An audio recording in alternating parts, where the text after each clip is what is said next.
Triomphe Congo TV est une chaîne d'analyse politique, économique, sociale et culturelle. Congolais de partout, aimez votre chaîne, abonnez-vous, likez et activez la notification. Vous voulez avoir l'information? Triomphe Congo TV. Eh bien, aimables téléspectateurs de Triomphe Congo Télévision, votre média en ligne, nous vous disons bonjour et très heureux de vous retrouver ce matin pour échanger sur base de ces décryptages où nous allons essayer d'échanger avec mon invité, M. Jean-Luc Kayoko, qui est le président de la plateforme Codefic. Avec lui, nous allons parler sur les dossiers qui concernent le gouverneur Richard Muyej, qui, comme vous le savez, ses avocats ont écrit au vice-premier ministre et ministre de l'Intérieur, M. Daniel Asselo, les avocats de Muyej, ont crié sur les différentes violations des droits fondamentaux de leur client, qui est le gouverneur Eli du Lualaba, Richard Muyej Mangenz Mas. Avant d'en arriver à tout ceci, fidèles téléspectateurs, je vous demande de vous abonner massivement et surtout d'activer la cloche de notification afin que vous puissiez avoir tout ce que nous sommes en train de produire sur cette chaîne Triomphe Congo Média en ligne.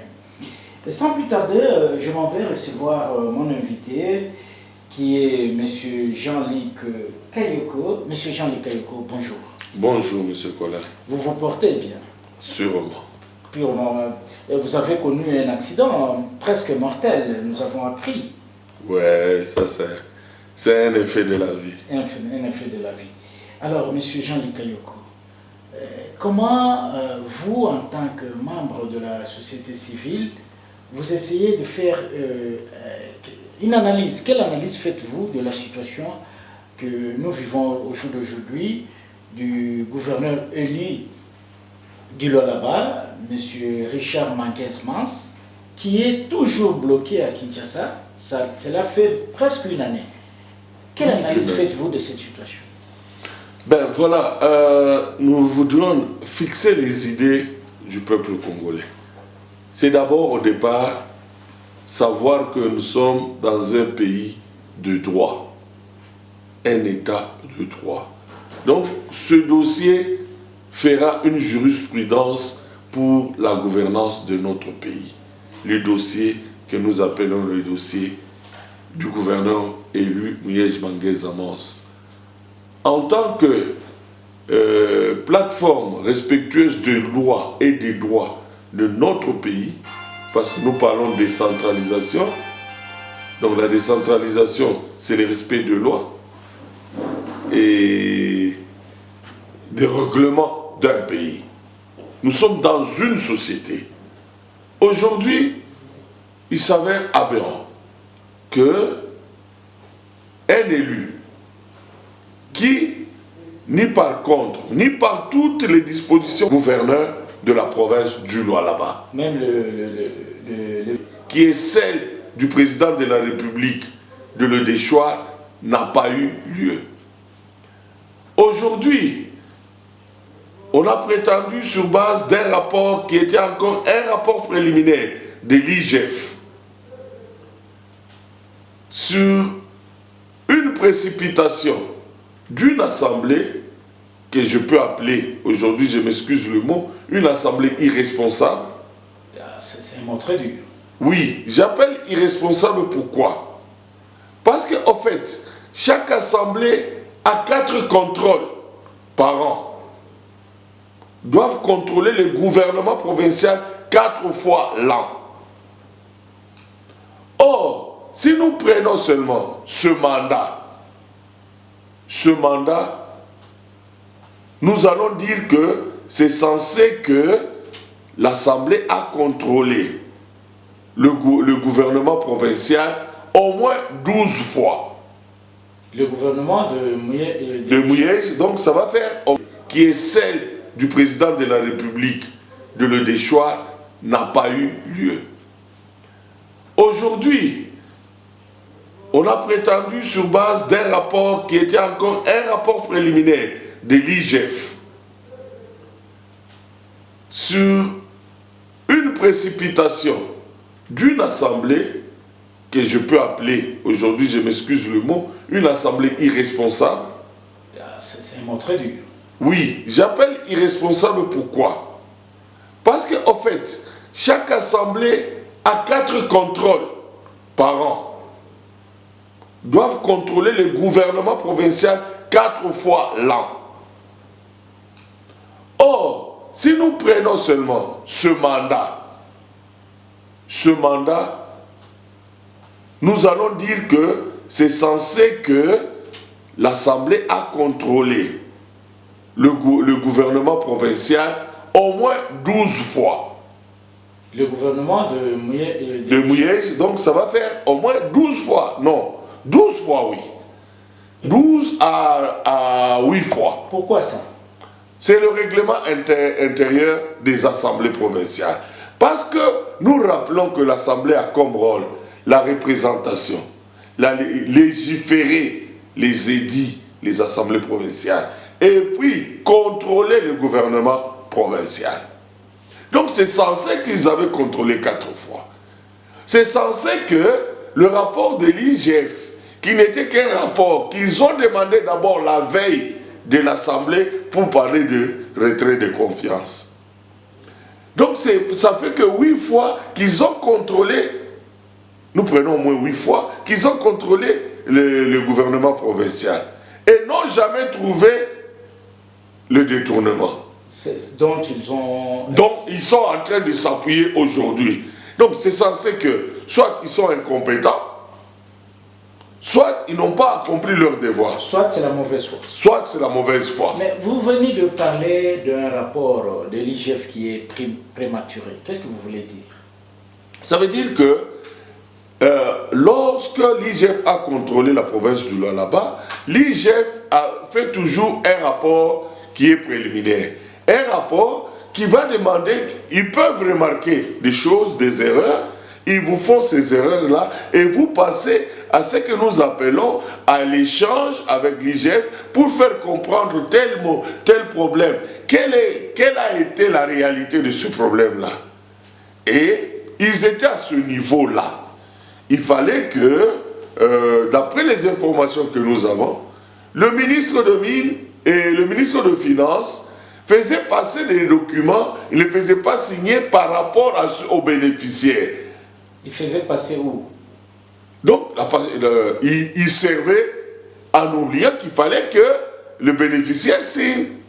Ça, ce sont des petites informations, des briefings que nous avons eu de part et d'autre. Donc, il fallait que ces 390 soient justifiés. 390 millions. 390 millions. Et c'est dans cette phase où se trouvait l'IGF et le gouverneur élu.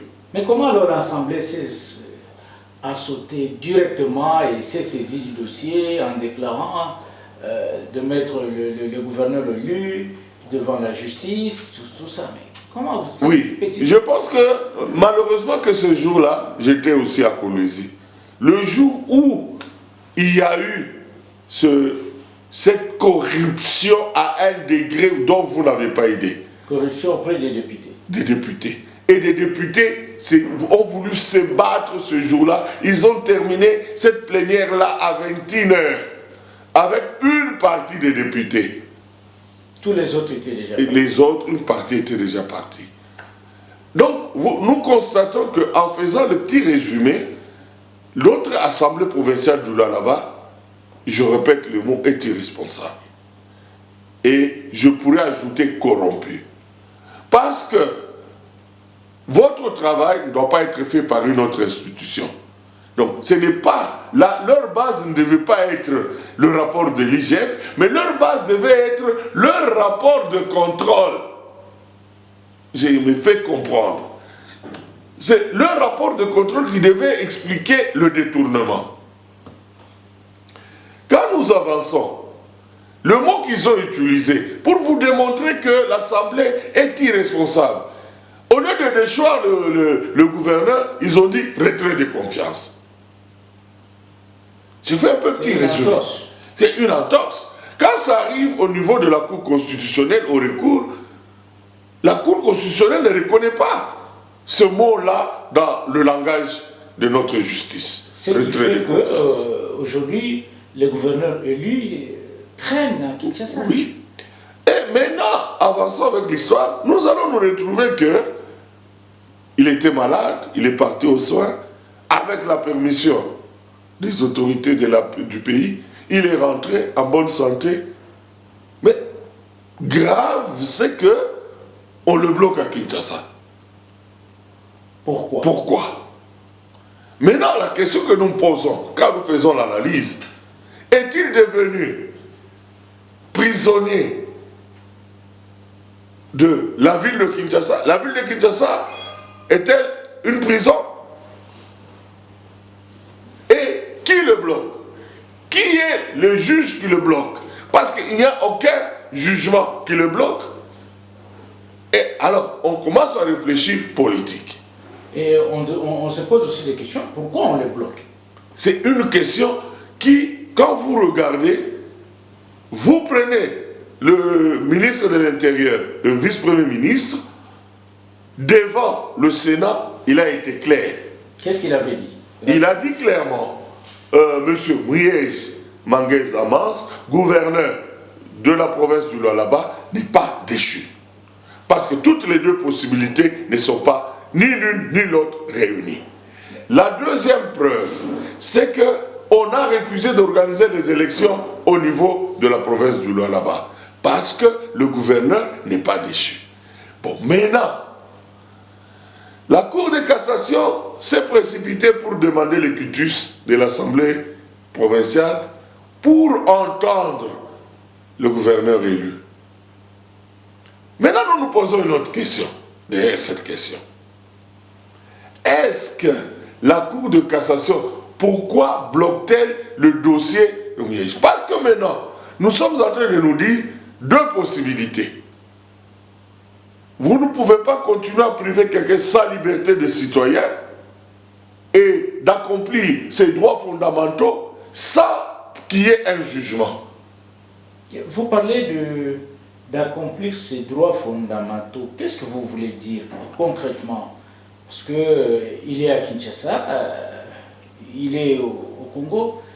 Est-ce que ses droits ont été violés au Congo? Oui, sa liberté de mouvement, sa liberté d'aller assister, de rester avec ses enfants, c'est un droit fondamental. Et nous avons appris aussi, sa famille est à Kolwezi, sa famille est à Lubumbashi, il ne sait pas se déplacer. Donc, aujourd'hui, nous venons dire, errare umani. Mais l'erreur est humaine. Donc, à toutes nos autorités nationales, les erreurs sont humaines. Mais persister dans les erreurs, c'est diabolique. C'est vraiment diabolique. Nous abordons un autre point, toujours en rapport avec le gouverneur Mouillège, parce que je suis devant la lettre de ces avocats qui ont adressé au vice-premier ministre et ministre de l'Intérieur, M. Daniel Asselou. Est-ce que vous avez pu aussi, à votre niveau, lire cette lettre? Comment vous trouvez, est-ce que ces avocats, dans ce qu'ils ont essayé d'écrire, ce qu'ils ont écrit, est-ce que ça a sa valeur d'être? Oui, moi je pense qu'il y a des choses où on est dans ce dossier. Je voudrais, M. Collin, souligner un aspect. On est saturé. Saturé, c'est comme qui dirait ce pays n'a pas de dirigeants. Saturé, c'est comme si ce pays n'a pas de droit, n'a pas de loi. Nous sommes presque dans quelque chose qui s'appelle Congo, mais dont on ne sait même pas leur provenance. Aujourd'hui, les avocats disent clairement les choses. Et je vais prendre une phrase. Il dit ceci. Ils déplorent l'indifférence totale des autorités nationales. Ils ajoutent même provincial. Et le provincial, à moi, ça ne m'intéresse pas. On voit l'Assemblée provinciale, on voit le gouvernorat. Oui, je comprends. Il y a quelque part, ils disent que notre client continue, au vu et aussi de toutes les autorités du pays, d'être victime d'une batterie de violations de ses droits fondamentaux. Oui. Dont l'empêchement d'exercer son mandat électif d'abord. Comment pouvez-vous expliquer ça? Oui. Là, les vérités sont têtues. La première vérité est très simple. Le vice-premier ministre, ministre de l'Intérieur, censé gérer le gouverneur, a démontré qu'il n'est pas déchu. Donc, il doit être à son poste. Nous devons rentrer à ce que nous appelons ce qui est légal. Aujourd'hui, la province du Lualaba, plus dangereux, je le répète encore, qui est notre bastion aujourd'hui de développement avec comme capitale du cobalt, mondial du cobalt, on s'amuse avec la gouvernance. Il est censé être à son poste. Parce qu'aujourd'hui, nous déplorons beaucoup de choses sur la province, mais nous ne voulons pas résoudre la légalité. Aujourd'hui, on déplore qu'il y a des tournements, qu'il y a des fonds, qu'il y a ceci qui se crée, dont on ne veut pas entrer en détail aujourd'hui. Mais dans l'entretemps, revenons à la légalité.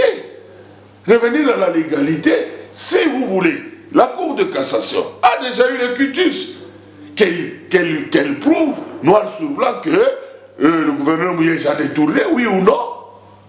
Et moi, je lancerai même un appel à l'IGF de continuer. S'il y a encore une procédure qui était restée, d'en finir avec le gouverneur Mouyej. Et si il démontre que réellement il a détourné, que la Cour de cassation qui a déjà le dossier fasse le plus tôt possible, parce que vous ne pouvez pas priver quelqu'un de sa liberté une année et plus. Donc, dans son mandat, est-ce que vous allez lui ajouter un autre mandat? Voilà la question. Mais monsieur Jean-Luc, pensez-vous réellement, juridiquement parlant, est-ce que monsieur Mouyej est gardé à Kinshasa? C'est une forme de politique, parce que vous avez parlé de la Cour de cassation, vous avez parlé des procédures, mais est-ce que sur le plan juridique, ça vaut la peine qu'il soit gardé là-bas? Ou c'est de la politique? Moi, par contre, je suis en train de dire que c'est de la politique. Et de la mauvaise politique. Et c'est pour ça que la fois passée, nous avons déploré comment expliquer que une vice-gouverneur intérimaire va faire le rapport à Kinshasa au président de la République. C'est pour ça que nous déplorons, nous posons la question, je me pose la question, si les députés comprennent leur rôle, et les députés nationaux et les députés provinciaux, est-ce qu'il y a-t-il déjà eu une loi qui donne un statut spécial à la province du Lualaba? Non.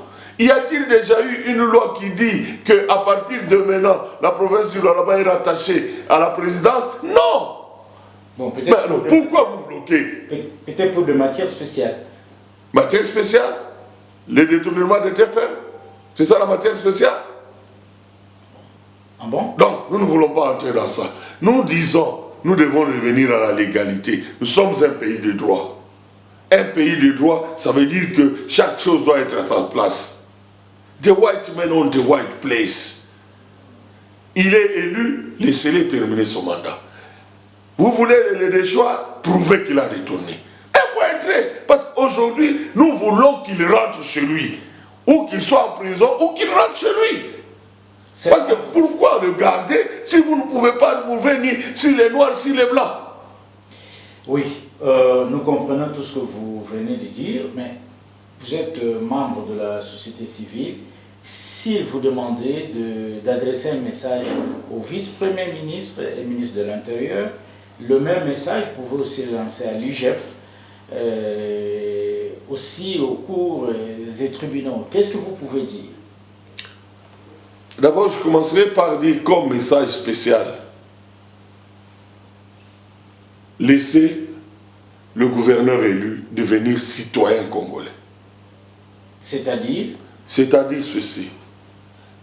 Deux possibilités qu'on toutes condamne, soit l'option qui est déjà là, dite à haute voix par le vice-premier ministre, ministre de l'Intérieur, devant le Sénat, en disant il demeure le gouverneur élu et qui rentre à son poste, qu'il regagne son poste, ou soit vous le prenez en prison, ou soit vous le laissez aller assumer ses responsabilités.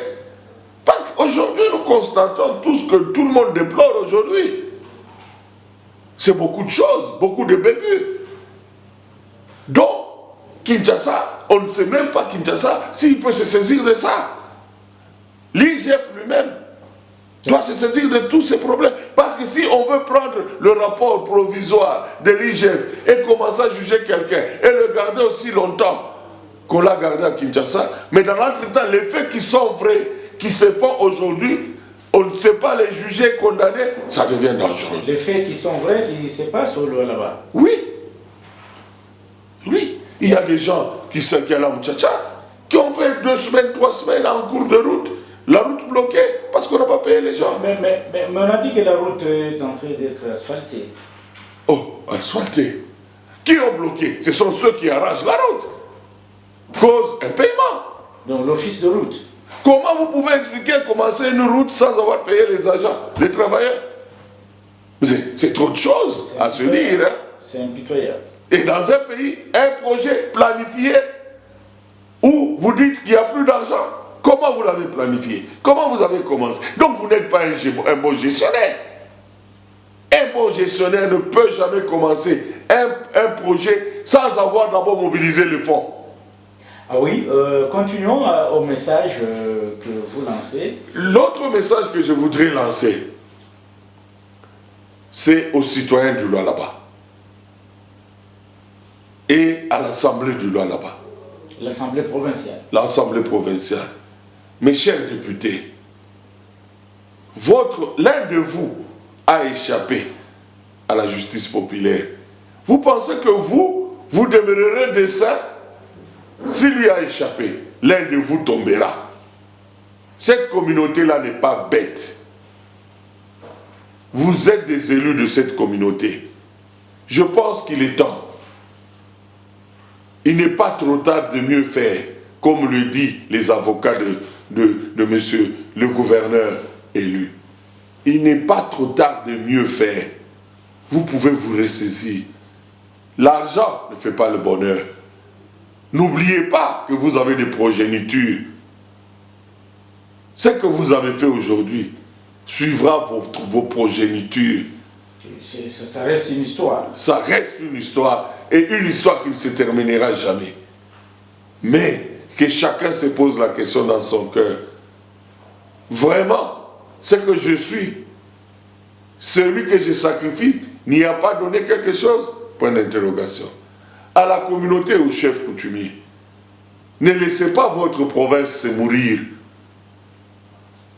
Bujimaï, capitale du diamant, mondial du diamant, la communauté a laissé la province se mourir. Aujourd'hui, vous aussi, aujourd'hui, c'est la capitale mondiale du cobalt. Ne la laissez pas mourir. Vous devez agir pour le bien de toute la communauté et la communauté congolaise. Eh bien, un message au gouverneur élu, Richard, qui passe les moments les plus durs de sa vie. Ce que nous pouvons dire à notre vaillant gouverneur, c'est de persévérer. La justice céleste existe. On peut tout bloquer sur cette terre. Chaque chose a un début et une fin. Nous devons arriver à la fin. Et nous vous accompagnerons jusqu'à la fin. Ce que nous avons commencé, nous ne le laisserons jamais en cours de route. Que vous soyez fautif ou pas, soyez sûr que nous serons avec vous. Parce que par vous, il y aura le respect de nos lois Et demain, votre exemple constituera une jurisprudence dans notre justice de la République démocratique du Congo. Voilà. Courage et persévérance. Voilà, courage et persévérance, monsieur le gouverneur Richard Muyej-Manguez-Mas. J'espère en nous suivant, vous serez le premier à vous abonner sur notre chaîne et surtout à activer la cloche des notifications pour que vous puissiez suivre tout ce que nous produisons sur cette chaîne. À tous et à tous, nous disons merci à M. Jean-Luc Kayoko d'avoir accepté d'échanger avec l'équipe de Triomphe Congo sur cette question qui fait couler de l'encre et de la salive. Merci, M. Jean-Luc. Je vous remercie, M. Colin. Triomphe Congo TV est une chaîne d'analyse politique, économique, sociale et culturelle. Congolais de partout, aimez votre chaîne, abonnez-vous, likez et activez la notification. Vous voulez la bonne information? Triomphe.